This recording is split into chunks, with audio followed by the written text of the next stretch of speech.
Welcome back to On the Brink with Castle Island. This week we sat down with Tom Lee, the managing partner at Fundstrat Global Advisors.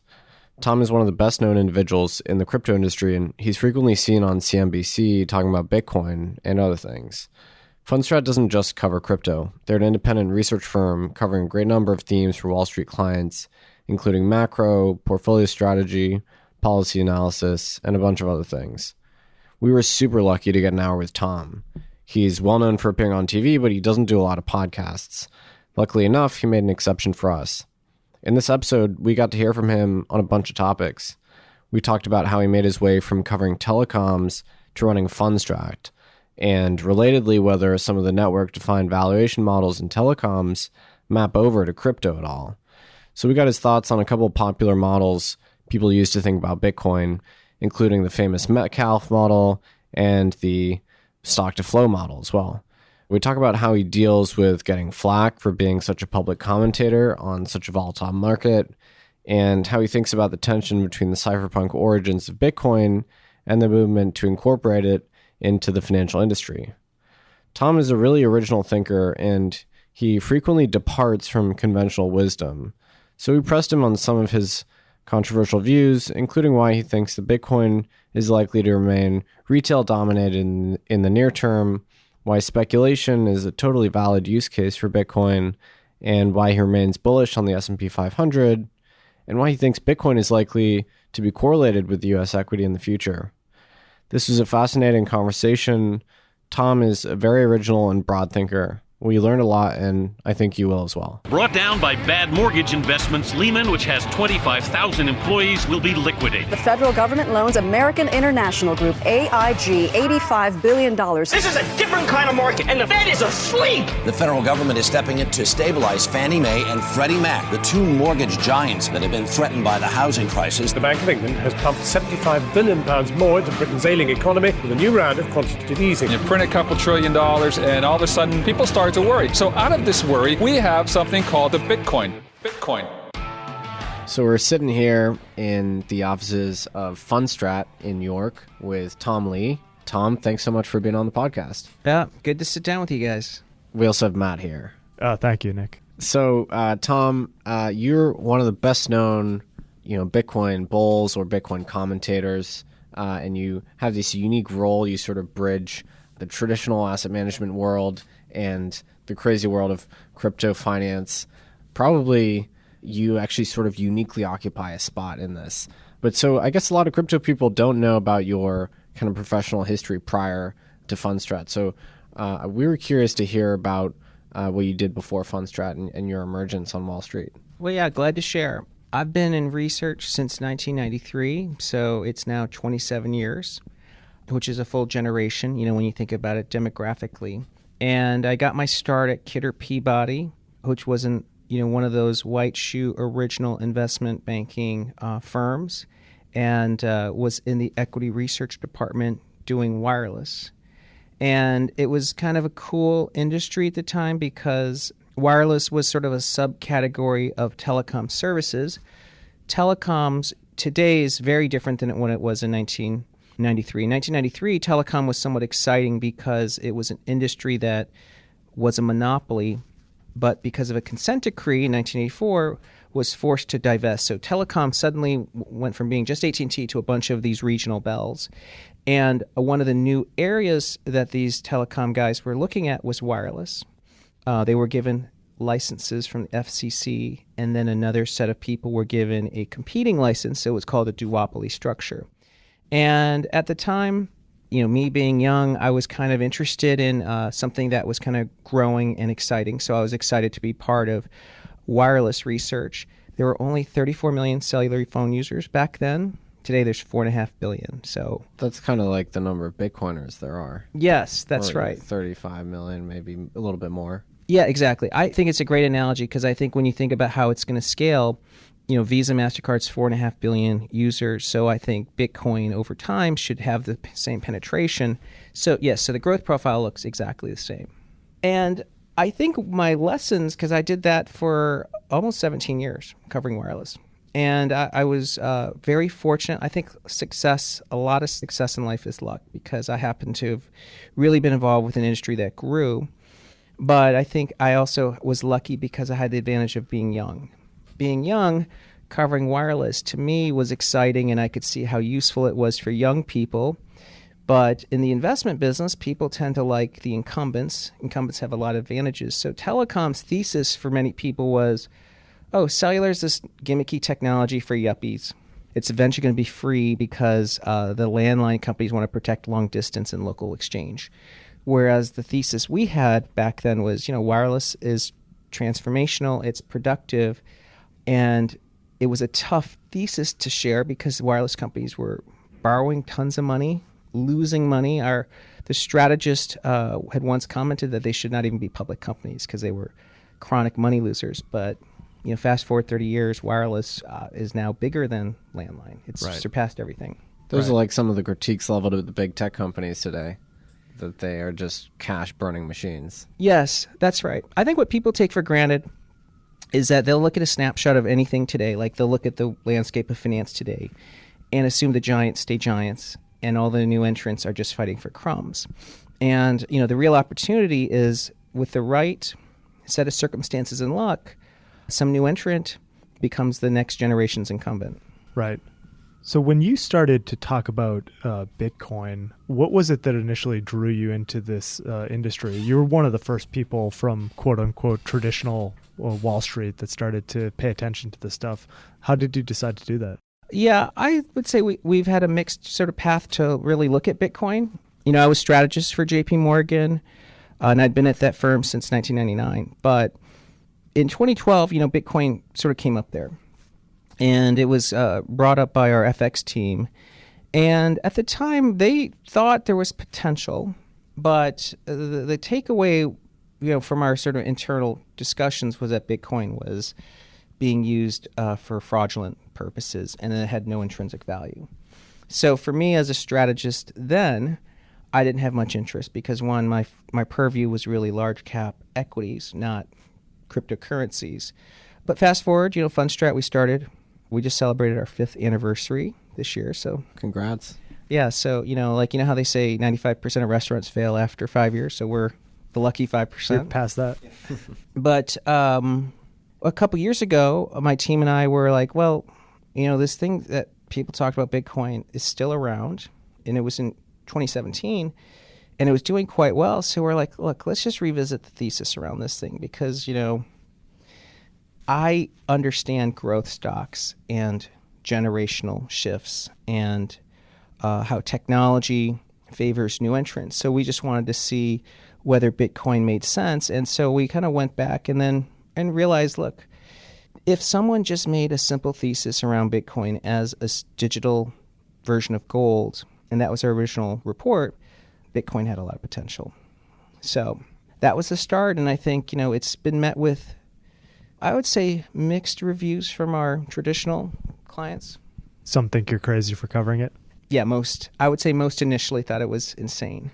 But every day, or every week rather, the Bitcoin gets inches closer and closer to acceptability, right? With these clients, is that kind of a fair characterization? Yeah, that's right. I think that taking a step back, Bitcoin has already established itself, I think, with critical mass. Whether you look at volume on the blockchain or the fact that it's part of the lexicon, in a dictionary, that's a huge deal. But for clients today, in the traditional world, Bitcoin doesn't exist because there's not a simple investment strategy for them to pursue around it.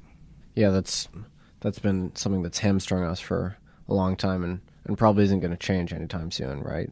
Yes, that's right.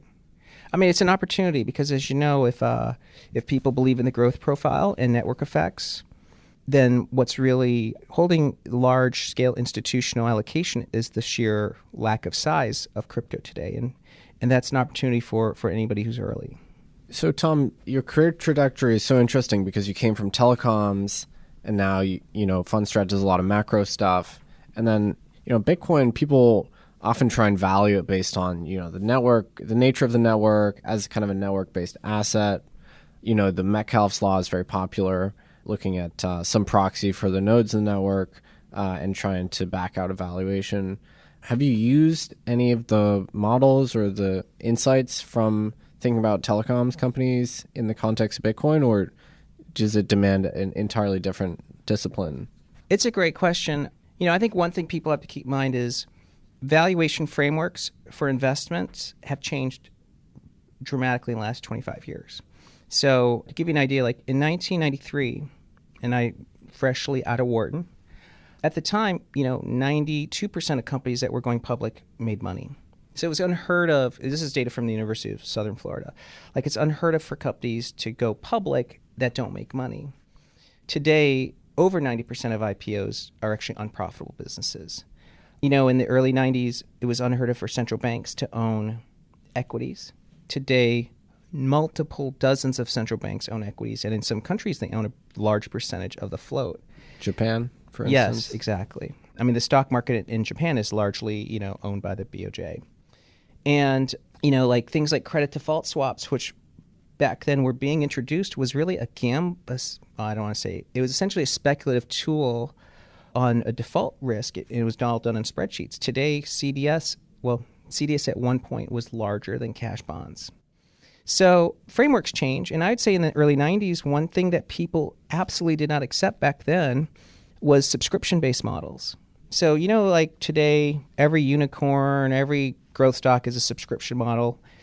In 1993, the first subscription models were cable and cellular, and people didn't want to give a perpetual value to a subscriber. They said, look, if you don't have something on your balance sheet, it's not worth anything in the future. So it was always tough for us as a wireless guy because we're like, hey, the spectrum's got value. You could lease it out. You got subscribers, and everyone gave it a zero value. So for crypto, I think when people say Bitcoin has no intrinsic value, that I think is actually incorrect because we find that there's a really high correlation, for instance, between Bitcoin's network value and active addresses. Let's say that the relationship is explained 71%. So correlation is you take the Metcalfe law, the square value of the active addresses explains 70% of the move of Bitcoin. That's incredible knowledge or information. I mean, no stock in the equity markets has 70% of its value change explained by any factor. Right. So that's telling us that, network effect is important for currencies, and Bitcoin's acting like a currency. And mining, similarly, if you look at Bitcoin's incremental mining cost, so use a break-even proxy, which our quant team calculates, Bitcoin trades on average 2.5 times its mining cost. And so that has explained Bitcoin's relative price and actually forward returns whenever it trades at a discount to mining. So there's this big debate in Bitcoin land, which you just hinted at, which is whether hash rate is a causal variable in price or the other way around, whether the cost to mine a Bitcoin, whatever it is, constitutes the actual value of that Bitcoin, or whether miners are just reacting to the price moves. My views on this have actually changed over the years. I used to be a really staunch hash rate follows price kind of guy, and I've actually moderated my views, and they've become a little bit more nuanced over time. But I'm curious to see where you stand on that debate. Yes. And one thing to keep in mind, Bitcoin is still in its earliest days. One way to judge it is what percent of the universe that could own Bitcoin owns it. I think it's less than 0.5%. So I think it's much earlier in its penetration than people realize. And so what influences valuation from the 0.5% to 5% penetration is not going to be the same influences when it's going from 5 to 50%. Just like the wireless industries or internet metrics all changed over time. Mining hasn't had enough time, for us to have a durable thesis around it, but we'll see really with the halvening what actually does impact price. I think that's really going to be the next big test. But to us, the thesis our team had at the time around mining was that miners actually don't sell when price is low. Really? Yeah, but they sell when prices are high. Interesting. So it's actually, in your view, it's a counter-cyclical force. Yes, and when you talk about scale miners, that's what indeed they do, because when the price is low, they're inherently believers in Bitcoin. That's why they mine, and they're going to hodl it. But at higher prices, they're incented to actually sell it to buy more equipment. So at higher prices, they're actually a source of supply, and that's what's going to keep the price of Bitcoin around the production. And when it's low, they're not selling, so they're withdrawing supply, and it's supporting it on the downside. Oh, that's an interesting way to causally link the cost of production to the price. I actually had the opposite intuition. I thought, just anecdotally, that miners were pro-cyclical in that their fiat-denominated costs would increase in Bitcoin terms as the price dropped, and also some miners would go bust if the price really dropped below their break-even line. And the action of them going bust would mean they would have to liquidate all their Bitcoins. Yes. I mean, I'd say like in the generalized logic, what you're saying makes sense. But what you have to remember is the diffusion, because very few people, nobody really has the same break-even. So the break-even we're calculating is based on 6 cents per kilowatt hour. So someone at 2 cents at these low prices is kind of incented to hold Bitcoin because they know other people who are high-cost producers have to sell exactly for your reason. So it's a diffusion. So fewer are motivated to sell at low prices. But at high prices, as you know, equipment depreciates. At high prices, you're better off trying to buy more equipment and mine and try to have a higher probability of getting a Bitcoin. So you're going to actually sell to buy more equipment. So there's this other big debate, which is absolutely raging on Bitcoin Twitter these days, which is about the stock-to-flow model. I presume you've seen this, yes. Which is a model essentially saying that Bitcoin's price can be explained by essentially the scarcity of, or rather by the rate of Bitcoin issuance. Essentially the inverse, with some modification to make the lines overlap. As you might imagine from my tone, I'm actually not a huge fan of the model, because I don't really think that ultimately the rate of issuance is the main driver of the Bitcoin price. I think it's probably a mistake to model Bitcoin's price as a function of supply, which is pretty much known, as opposed to demand, which is the unknown things. But curious to get your thoughts on it. Yeah, I think I would fall into the same category as you, which is, if you look at the driver of any asset, it's not the issuance that causes price change. It's the demand and the interest in holding it. And in fact, if supply was changing and people were behaving around that dynamic, it would create the incentive for people just to be selling. So in other words, I don't think, yes, I agree with you. I think the independent driver is demand, which is attracted to owning Bitcoin because of its unique characteristics relative to other assets. So it has nothing to do with supply. Although one of the nice characteristics is the fixed supply, or fixed with essentially vesting over time. Yes. And I think if you're looking at commodities, trying to look at supply does matter, because with silver, for instance, if the price goes up a lot, there's a supply shock in response to that, right? All the mines that are only profitable at a certain threshold come online, right? And so that kind of floods the market with new silver. But with Bitcoin, it doesn't happen because of the difficulty adjustment. And we just follow the predefined schedule. So in my view, supply is not as relevant in terms of modeling the price. Yes. So you touched on the Metcalfe model with active addresses. I have the exact same intuition. I really believe that ultimately we're going to find answers to valuing cryptocurrencies in terms of their actual fundamental usage, even though it's difficult. I'm still of the opinion that we haven't had our sort of Graham and Dodd moment, so to speak. No one's ever written the canonical textbook on valuation, although there have been some attempts. Where do you think we are? Do you think that this is already a solved problem? It's just that the information hasn't proliferated, or are we still sort of waiting for a really, really robust model to explain prices of these things? That's a great question. In the equity world, Graham and Dodd is, like you said, it's canon, and had guided investment strategies for more than 50 years. But here's the interesting thing. If you were following Graham and Dodd for the last 50 years, you underperformed the market so dramatically that you've rewound 50 years of relative price gains. So in other words, for 50 years, Graham Dodd was guiding investment philosophy. And then for the last 50 years, you had to do exactly the opposite. Because value factor didn't do well recently. So we had 50 years of value crushing growth that peaked in 1982.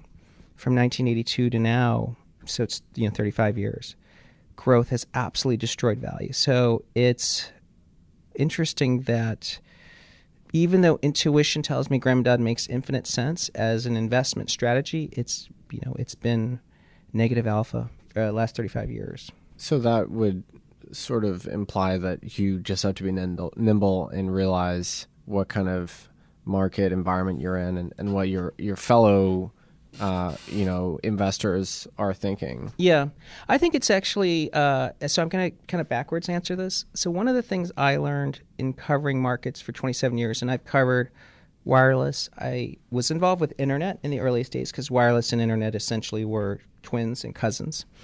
And then, of course, I've done more macro for more than the last decade. It's important to let the market tell us what's signal versus noise, whereas a lot of people think that they can tell the market what to do. Like sometimes I have the feeling that some people are shouting at the market to say, like, listen, do what I'm telling you to do. And people the market, like Bill Ackman, I guess. Huh? Yeah. And the market's a lot smarter than us collectively. So it's a great question. Like, if, for instance, if in the next 10 years, crypto, the key performance metric that people care about is active addresses or some activity measure, and that's what's driving the stocks, that we'll have to embrace as the fundamental metric, even if it defies what we think makes a lot of sense. That's interesting. I like the humility there. I guess that comes with being in markets for a really long time. Yes, as they say, pride is the sin before the fall when it comes to investing. The problem I have with on-chain metrics, even though I obviously love them and find them very interesting, is that what we've seen is that people will try and manipulate them if they come to realize that investors are looking at them. And there's countless examples in crypto already. I won't even go into detail. There's just so many. I don't know. I haven't found one that's robust to manipulation. Yeah, yet. I agree with you. That's the thing, is that once people know something is a KPI, then people will try to game it. I mean, security spend on the network maybe being one of the more robust metrics that is difficult to forge. That is basically a function of price and issuance. Yeah. Right.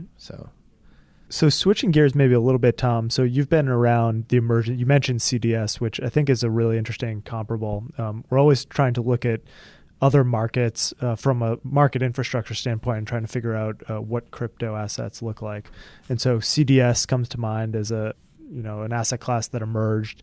You had niche data providers like what became IHS Markit that became really large due to the growth of that asset class. What do you make of the state of affairs for the crypto asset market right now when you look at some of the infrastructure around exchanges and custodians? Is this ready for institutional participation as currently designed? Yeah. Today, the value, when you look at activity levels and value capture, so the profit produced by activity around crypto, especially with exchange and all the activity around exchange, whether it's custody and wallets, it's a very robust business. So it tells me there's real money moving around. If you take like the 3 largest crypto exchanges, their net income, which is not faked, right? Let's say the largest, I think, has made around $700 million in net income. That would rank it as the 5th most profitable exchange in the world. So larger than the Hong Kong Stock Exchange, more money than the London Stock Exchange. Only ICE and NASDAQ and a few others make more money. So crypto in the business today, which is just absolutely tiny, is capturing quite a lot of value. And I think that when you look at who's creating this infrastructure, look at the teams. They're really all veterans of financial markets. It's not like someone was in a band, like in the Eagles, and they decide to start a crypto exchange and they become giant. I mean, these are former derivatives traders or people, who understand traditional markets. And so I think the infrastructure is actually quite high grade. But I don't think that that's the gating factor for institutional participation. Interesting. And so logical follow-up, what is the gating factor for the people that you're speaking to? And I think people use institutions like in a really to cast a wide net. So I think that what they do is they say anybody who's not a dentist is institutional in a way. Like they'll say, hey, a fund that's organized is institutional, or a high net worth family is institutional. In the institutional vernacular of traditional markets, those aren't institutions. To me, institutions would be large asset managers, pension funds in a broad sense, not handful, and hedge funds and very, very sophisticated investors. To me, crypto is not attracting those institutions because the size is simply too small. Bitcoin's $100 billion network value. Equities is $66 trillion. So if you took a passive strategy, what's your allocation to crypto? It would be 0.001% or something. So this is sort of backwards, until network value is $1 trillion and stays above $1 trillion, institutions think the market's too small for them to bother. And the second, of course, is institutions want to manage risk. Now, risk is defined a couple ways, but the primary risk that institutions face is a sanction against them for doing something, or to own an asset that could go to zero because of a regulatory change. Bitcoin, in my opinion, doesn't have sufficient regulatory protection in the U.S. today. I think it still faces the potential of a ban from the White House, and that risks, I think what happened with vaping, it really, to me, was a little seismic, because it just shows me there's nothing that's an overreach for what the White House could ban. And so I think someone could have a $100 million position that could be banned and it goes to zero. But the second, of course, is that I think that crypto today isn't sanction proof. I think someone who owns it still takes reputation risk by saying, hey, look, what if the SEC decides, crypto's really bad, or it shows up that Congress decides to legislate against trafficking, and so they ban Bitcoin. So I think this is really the issue, and I think it all centers around the U.S. And you add those things on top of maybe not having a robust thesis yet on even what's interesting about the space, whether it's digital gold, whether it's the emergence of smart contract platforms that disrupt tech monopolies. It's unclear that there's a cohesive thesis, maybe beyond the digital gold. I know you've spoken a lot and written about just some of the activity that's happening with people's personal accounts on the street with respect to this asset class. Is that happening in size? Yes. To me, that's really the leading indicator. And what you're referring to is, when people think about institutional money, they tend to think of it as what is a fund actually allocating to. But I think what people have to keep in mind is the employees of the financial industry have actually accumulated a significant amount of wealth. To give you an idea, I think in a typical investment bank, whether you're talking Morgan Stanley, Goldman Sachs, JP Morgan, at least 25% of the equity is owned by the current or former employees. So, and as you know, the largest stocks in the S&P 500 are financial institutions, which means, some of the wealthiest individuals are really employees of these firms. Those folks have a lot more risk tolerance, a lot less hurdles to go through to make allocations, and of course a lot less concern about what could be outlawed or not, because they're used to sort of taking diversification bets. And so those folks are authentically interested in crypto today and making investments. So to me, that's really where you're seeing the fiat to crypto conversion. Fascinating. It's interesting. When I talk to traditional finance guys about crypto, the point you raise about, this thing could potentially still be banned in the U.S. is typically one of the main critiques or responses. And a lot of these guys are pretty smart about crypto, so they kind of know what they're talking about. But the one thing that will keep them from participating will be, I guess, one of two things for the most part in my experience, is the risk of illegality or reputational risk, and the fact that for the most part they feel that there's no way to value these things. And the latter point always flummoxes me a little bit, because it's like, how do you value an emerging global currency? I don't know if you could. I know we have proxies, but it's hard. But, the fact that we hear this so much about the risk of bans is really kind of indicative, and it kind of speaks to this tension, I think, in the industry. On the one hand, we have some financial institutions that are trying to build tooling to help people use or hold Bitcoin and other cryptocurrencies. On the other hand, the industry was born with this kind of anarchist cyberpunk aesthetic and a view to wresting monetary policy away from the state and to empower individuals. And some of that comes with gray market activities or even black market activities. And there's this big tension that happens when those two things collide. I think it's maybe the biggest tension in the industry, that Bitcoin is meant to be, or in practice it's used for the things that you're not allowed to do. And then meanwhile, we have the financial industry trying to build some tooling to let people use it, but in a more regulated and surveilled and controlled way. And, some people think that this tension is actually going to be fatal to the industry. It won't survive this process of being captured and potentially neutered by, legacy finance or traditional finance. So I don't know if you had a view on this at all. Yeah.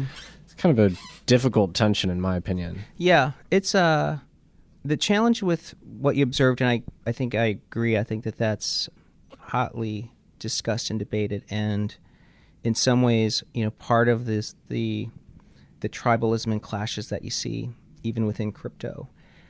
It involves trying to have a view and belief in what the future looks like. And so I think that's why sometimes, those are some of the areas that we'll tend to not focus on because, one, we don't know the future. And secondly, it may not affect what happens to ultimately to network value anyways. And I guess the best sort of way I could give some perspective is the world is increasingly generating real growth from native digital activity.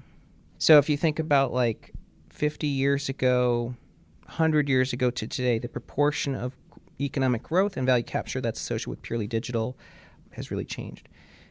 So if you did your best guess, for the last 20 years, over 50% of global GDP growth was native digital. So think about it's not movement of goods. It's really the repurposing of information and the capture around it and the movement around it. And in the next 20 years, it's probably going to be 75% easily. And then, at some point, it'll be the only real economic value capture. Even though there'll be a lot of movement of goods, that's not going to have any value. It's really going to be capturing of information. So in that world, does centralized government systems and centralized money work effectively? I would say it's going to be pretty archaic.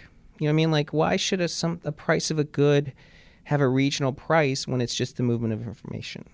So I don't have an answer, but to me, does the dollar have its dominance in that world? And is the U.S. geographic GDP definition going to survive?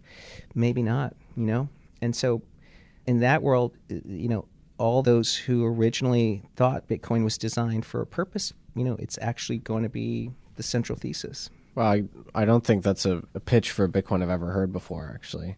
I read this good book the other day. I think it's called Capitalism Without Capital. Kind of very much aligns with what you're saying, that right now society doesn't produce physical goods for the most part. It produces sort of IP and immaterial things of that nature. So I guess it kind of stands to reason that the internet native currency is just going to be value encoded as information. Yes. Right? Yeah. Maybe switching gears a little bit, one of the things that I thought was fascinating about your most recent report was there's so much talk about the institutions coming into this market, and you have a different take on that a little bit. You think that retail is actually the next big step-up wave here, and you have some interesting data around maybe there are fewer people in this market than have been represented by some of the larger infrastructure players in terms of total number of customers actually doing things. Yeah, so sometimes we'll have some thoughts that are unpopular, and it's not because we think the prevailing wisdom is wrong. It's just that the prevailing wisdom is ascribing too much information to what they believe is their view. And one of the things that we believe here at Fundstrat is the number of actual active holders of Bitcoin is grossly overstated. I think I've seen numbers as high as 50 million, and we think it's less than 500,000 today. Of what, really active holders? Active holders of Bitcoin, so that they would have actually done something with it in the past 12 months. Okay, so not just holders, but kind of transactors. Yes, they're active users. And part of this, and again, I don't want to be too revelatory, is, we've had many discussions and sat down with a lot of large wallet holder companies, issuers, and large exchanges. And in general, like when you look at traditional analog markets, whether it's gaming or stock brokerage, typically 2% of the clients generate 80% of the activity. That's really the rule. So in other words, if someone has, even whether it's Facebook says they have, or YouTube has this many users, it's only 2% that really drive the business. And even in an economy, generally, I would say it's probably true that only 2% of the citizens of any country really drive the economy. But in crypto, I think that number is a lot smaller than 2%. And in our view, it's really bullish, more bullish to our thesis, because so much, when you look at growth businesses, current size versus future growth determine upside price. I think that if indeed crypto was 50 million people today, Bitcoin's not as exciting, because how are you going to get it to 1 billion people? But if it's 500,000, doubling that to 1 million is a 4x change in network value for Bitcoin. So to me, Bitcoin's base is grossly lower, which means its upside is vastly higher. That's fascinating. And so it would follow that more on-ramps and more access points through traditional brokerage channels would really be a conduit to see that ramp up. Yes. And in fact, to me, again, this might be I think Libra would have really blown the gates open on crypto adoption. I actually think it's still going to happen. And when you say blow the gates open, you mean now we have public-private key infrastructure in the hands of 3 billion people, and yes, you can hold Libra, but you could also hold Bitcoin. You could transact in other assets. Yes, it's provided a way that provides like a social, mental insurance policy, because now you have Libra, which is a fairly well-supported organization. But more importantly, I think people sometimes misunderstand how money is actually used. So like, for instance, when people talk about, something's a currency, so it solely should be used to buy goods and services. So the dollar is an example. Everyone's like, the dollar's used to buy a cup of Starbucks. Well, there's U.S. economy is 20 trillion, maybe 22 trillion when you account for exports and imports. That's the use of the dollar. If you look at just dollar activity measured in terms of use of payments across exchanges and money flows, for every dollar that's used to purchase a good and service, it's used 95 times to speculate on a financial asset. Is that right? Yeah, so the primary use of any currency is people to use it to speculate on trying to make money on something else. So Libra, as a stable coin, and stable coins in general, the primary use is not going to be to store value or to buy Starbucks. It's going to be used to speculate on the purchase of another asset. I love that point, actually, because one thing that I hear so much is, what are all these on-chain transactions for? Like, they're just for people sending money to exchanges. And then people will typically follow up by saying, so we have to discount all those because they're not real transactions. The only real transactions are like using Bitcoin to buy a pack of socks or something. And I'm sitting here saying, no, that's a real thing. I mean, that's a real use case. I mean, that's like a genuine piece of economic activity. People want to buy altcoins and they want to go 100x long on BitMEX. Yes. This is that's what Bitcoin's used for. It's used for betting on the price of Bitcoin. Yeah. It's a little recursive, but it's a permissionless casino. At least that's part of what it's used for. Yeah, exactly. Humans are born speculators. I mean, even let's say someone doesn't invest. Well, hey, I got a great bargain on a sweater. Coffee's on sale. I bought it. That's speculation. You're acquiring something at a discounted price to what you think it is. That's price speculation. But of course, imagine in the liquid markets, bonds, stocks, real estate, they're all traded 100 times for every real underlying economic activity. Like Facebook stock trades more than Facebook generates in revenues. It's all, the world exists and currency exists for price speculation. And so back to Libra, If you were to prognosticate, do you think that this thing gets out of the gate as currently designed? Yes. I think Libra, there's been obvious missteps because that's the fury of Congress and the fury of regulators. And, part of the fury is part of the fact that this project was launched without going through the right channels. And I would say it's almost like having to work your way through military supply chain. And, are these irrecoverable errors? Are these fatal errors for Libra? I don't think so. In some ways, I think it's really going to require Facebook and Libra project leaders to really engage Congress at the district level to show that this is creating jobs or opportunities or it's good for voters. And I think that that's the only way to really have Libra survive. Because, as you know, the incumbents, whether it's financial infrastructure providers or banks, are going to clearly push against this. But if Congress can see the need for the unbanked and they see it at the district level, I would think they'd be wholly convinced. Yeah, not to give Libra unsolicited advice, but I kind of felt that they could go the pro-patriotic angle and say, look, we're going to fill this basket with dollars, and Libra is going to be a mechanism to basically export dollars throughout the world using Facebook's distribution rails and get these, basically wrapped dollars in the hands of billions of people that might otherwise be using rubles or the Naira or the, just all kinds of inflationary currencies. Yeah, I think that's a great point. And, that would definitely be very convincing to the Treasury Department and White House. And you're right, it's national security. It's also maybe equally compelling if someone says, hey, look, I work 50 hours a week and my bank's just totally ripping me off. And Libra would be a way for me to actually save a lot of money. And because that's true, that's really what Libra's trying to do. And I think that would play well on Main Street and it would help at the district level. But that's, maybe they just have to play a different PR game. It seems like they should hire you as a consultant. Yes. We do a lot of consulting for a lot of interesting entities. So, yes, if Facebook is interested in consulting with us, we'd gladly speak with them. So, Tom, everybody that knows you knows that you're on TV a lot. You have a bit of a reputation for that. It also comes with some downsides. People will chronicle everything that you say and then put it on a price chart and so on. And, people can be pretty tough, actually, So, what's that like? I mean, do you kind of regret making price calls, or is it something that these TV and media organizations kind of, they want out of you anyway? So almost like you're a patsy, and in some ways you have to make calls for them. What are your reflections on that? It's a great question.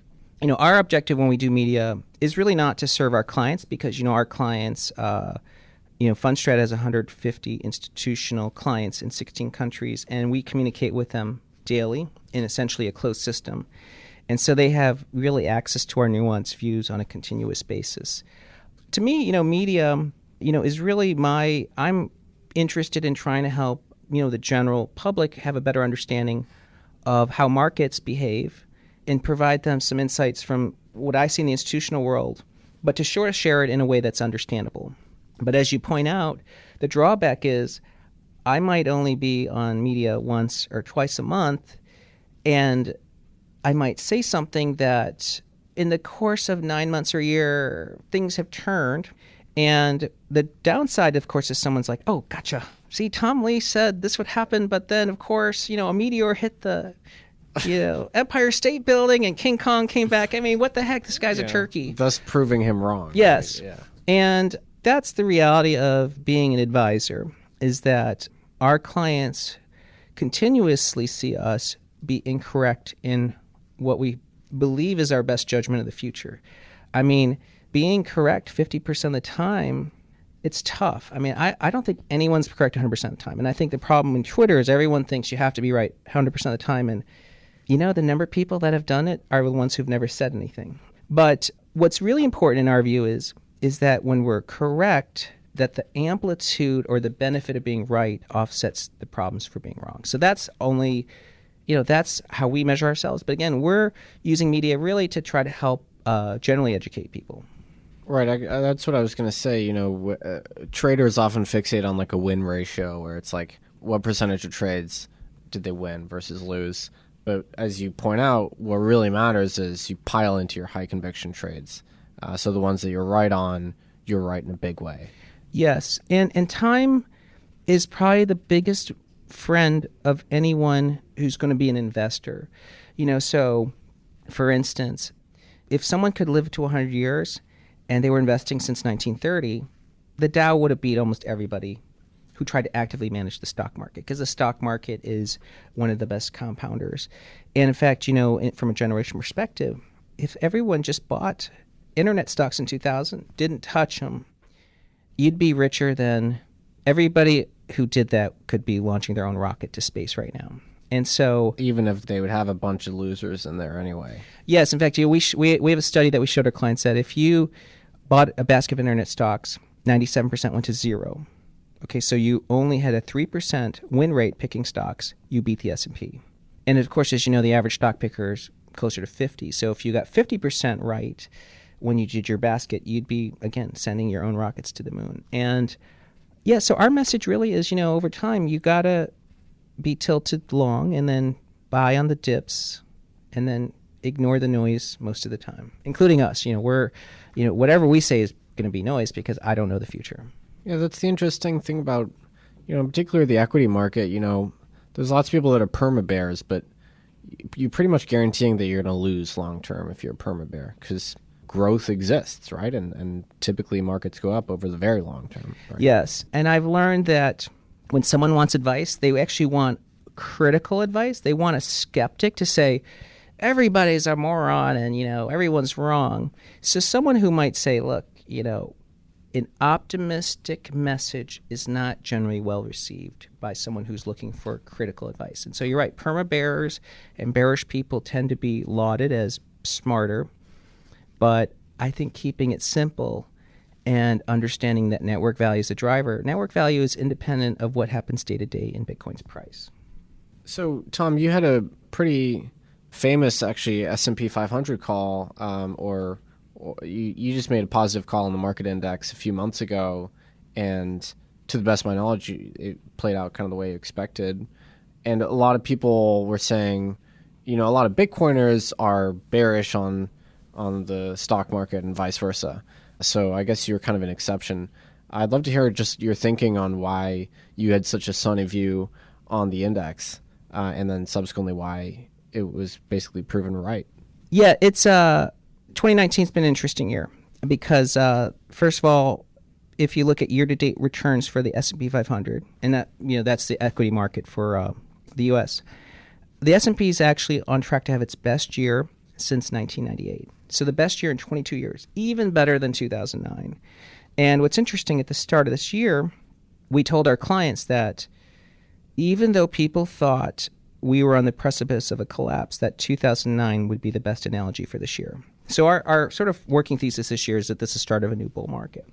And as you know, over the summer, the markets faced a huge test because we had inverted yield curve, collapse of interest rates, China trade war got escalated to the point where you thought it was like mutually assured destruction. In fact, Trump orders companies to come home through an executive order. And the ISM, which is a measure of economic activity, fell below 50. These would exactly be circumstances that should cause a collapse in the equity markets. But our thesis to our clients was, if the markets don't break down here, we're about to have a massive breakout in the equity markets. And so I think indeed that's kind of how it's playing out, that everyone is bearish because they all have 2008 hammers looking for 2008 nails. And they were saying, hey, look, the nail in the coffin is this repo market. And it hasn't happened. In fact, the S&P looks like it's trying to break out to the upside. It's been kind of one of those unpopular than observations that we've made is, Bitcoin isn't going to go anywhere until the S&P breaks out. And the reason it's unpopular is that I think many crypto people were hoping the S&P would collapse and that would be a catalyst for Bitcoin to rally. And I think the opposite's true. I think if the S&P crashed, I think Bitcoin's price would have gone into another nuclear winter. So this is interesting because, a lot of the way the Bitcoin is pitched to holders of regular financial assets is that it's not correlated. But in your view, is going to become increasingly correlated or is already.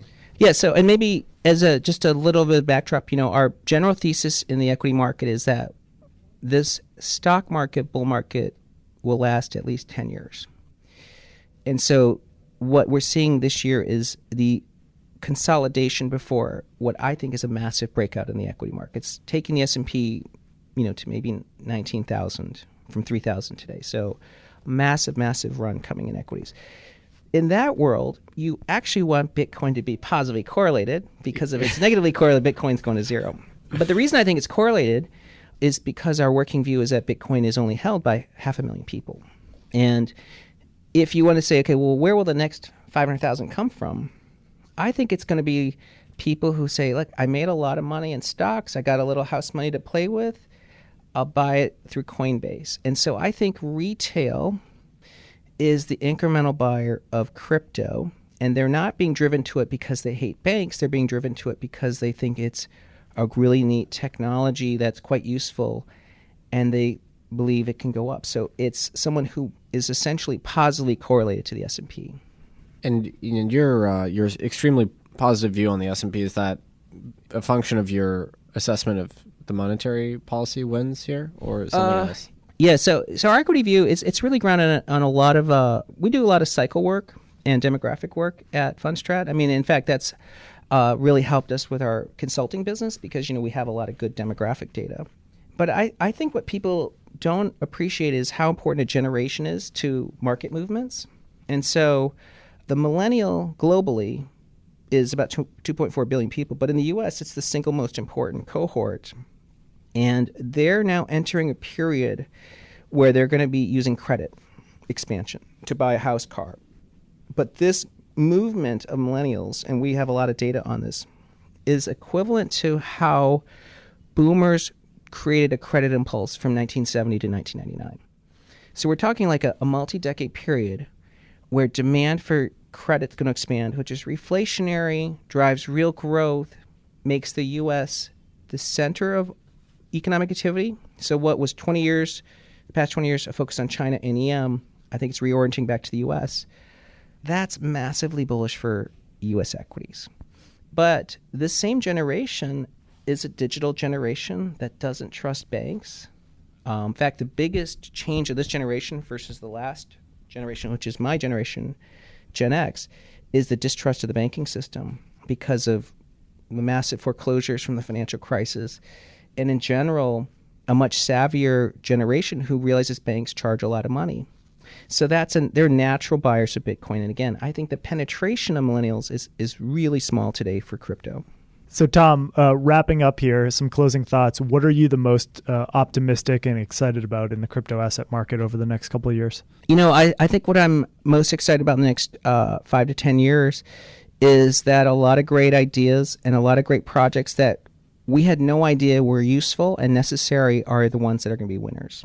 And so while our view generally is that Bitcoin is an important driver and it's going to be critical to the survival of the ecosystem, I think people have to realize Bitcoin needs to break out before crypto really recovers. I think that there's room for a lot of new projects. And where can people find out more about Fundstrat and learn more and follow you? So if you're interested in engaging with us more closely and you're an institution, you should find us through fundstrat.com. If you're an individual and you want to get a lot more nuanced information from us, fsinsight.com is our site for individuals. Or if you just want to abuse me on Twitter, you can find me on Twitter at Fundstrat. And we can usually see you on TV, too. Yes, that's CNBC. right. Well, thanks so much for joining the podcast today, Tom. Great. Thanks for having me. This has been another episode of On the Brink with Castle Island Ventures. To learn more or to subscribe to our newsletter, please visit castleisland.vc. And a big thank you to all of our listeners, except those of you who believe in the underlying blockchain technology, but not cryptocurrency. You know who you are.